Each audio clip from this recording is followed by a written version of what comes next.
It's kind of dark and windy here at Universal Studios on a Tuesday, May,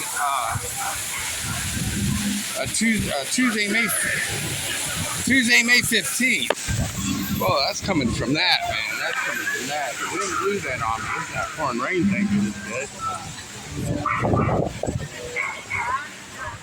I think people are in a sense of storm coming and are kind of in a hurry to get as far as they can.